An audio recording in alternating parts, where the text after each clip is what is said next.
आपका गोल fat loss हो या muscle gain but you need to know about TDEE। So TDEE stands for total daily energy expenditure, यानी कि आपकी maintenance calories, या फिर आप बोल सकते हो number of calories you burn through out the day. तो TDEE के चार कंपोनेंट होते हैं, यानी कि आप चार तरीके से कैलोरी बर्न करते हो। First one is BMR। BMR stands for basal metabolic rate, यानी कि जब आपकी बॉडी रेस्टिंग मोड में है तब भी आपकी बॉडी कैलोरी बर्न कर रही है, जैसे कि हार्ट का बीट करना, टिश्यू का रिपेयर करना, या फिर आपका ब्रेन फंक्शन। और ये आपकी ओवरऑल कैलोरीज का होता है 60 to 70%। Second one is TEF। TEF stands for thermic effect of food.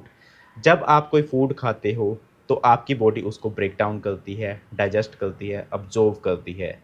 इस सारे प्रोसेस में जितनी भी कैलोरी बर्न होती है उसको बोलते हैं हम थर्मिक इफेक्ट ऑफ फूड, या फिर TEF।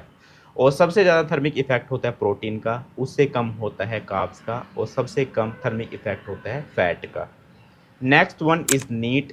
NEET stands for non exercise activity thermogenesis. जितनी भी आप डे टू डे लाइफ में एक्टिविटीज़ करते हो, जैसे कि आप वॉक करके मार्केट जा रहे हो, या फिर आप घर पे पोछा लगा रहे हो, या फिर आप कुछ राइट कर रहे हो, या फिर आप कुछ भी काम कर रहे हो अनइंटेंशनली, तो उसको हम बोलते हैं नीट। और ये आपकी ओरल कैलोरीज का होता है 10 to 20%। Last one is eat. Eat stands for exercise activity thermogenesis, यानी कि आपकी प्लांट एक्टिविटी में जितनी भी आप कैलोरी बर्न कर रहे हो उसको हम बोलते हैं ईट। जैसे कि आप जिम में गए, जिम में जाके आपने वर्कआउट किया, जितनी भी आपने कैलोरीज वहाँ पे बर्न की वो सब ईट के अंडर आता है, और ये आपका होता है 5 to 15% of overall calories. Once you get to know about your TDEE, तो आपको अपनी डाइट को क्रिएट करना बहुत ही ईजी हो जाता है। जैसे अगर आपको फैट लॉस करना है तो जो भी आपका TDEE आता है उससे लेस कैलोरी आपको खानी है।